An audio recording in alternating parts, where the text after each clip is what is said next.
বেনামাজিকে সালাম দেওয়া যাবে, যদি প্রয়োজন হয় দেওয়া যাবে, প্রয়োজন না হলে দেওয়া যাবে না। এখন প্রয়োজন বুঝতে হবে।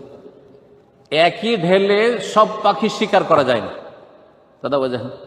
বেনামাজি যদি আপনার এমপি হয় বা কমিশনার হয় বা আপনার বস মানে কফিল, যার হাতে আপনার চাকরিটা আছে, আর যদি ফতোয়াটা দিয়ে দেন বেনামাজিকে সালাম দেওয়া যায় না, রুজি থাকবে? তাহলে এক ঢালে সব পাখি শিকার করলে হবে।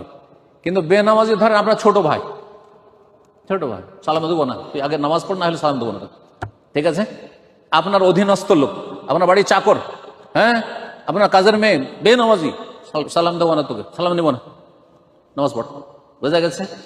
এই জন্য এই যে এই বিধানগুলো শরীয়তের, কাকে সালাম দেবো কাকে সালাম দেবো না, এগুলা চিকিৎসামূলক। চিকিৎসার ক্ষেত্রে আপনাকে অভিজ্ঞ হইতে হবে যে কোন চিকিৎসা, কোন ওষুধ কখন কাকে কতটা দিতে হবে। বোঝা গেছে? অনেক সময় দেখা যাচ্ছে যে সালাম না দিলে ক্ষতি আছে, আপনার বাস করা মুশকিল হয়ে যাবে, আপনার ছেলে মেয়েদের বাস করা।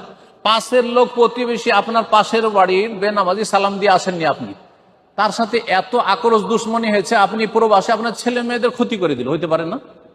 ওর চাইতে অনেক ভালো আপনি ভুল কাজ করে এসছেন, এটা সালাম দিয়ে এসেছেন তার অনিষ্ট থেকে রক্ষার জন্য। আর নিয়ত করেন সালাম মানে তোকে হেদায়েত, আসসালামু আলাইকুম, শান্তি এমনিতে হবে, আগে হেদায়েত হয়, তোর জন্য হেদায়েতের দোয়া করছে। নিয়ত, সালামটা আমার হেদায়েতের দোয়া। কি বুঝলেন? হেকমত শিখেন, হেকমত। আর যদি দেখেন না একে সালাম না দিলে টাইট করা যাবে, তাহলে অবশ্যই বেনামাজি স্ত্রী বেনামাজি বলছেন যে সালাম দিয়েছে, তখন উত্তর দিতে হবে। বাড়িতে ঢুকেছি সালাম দিতে হবে না, তোকে সালাম দেবো না, কোন সালাম, আগে নামাজ পড়ো। এভাবে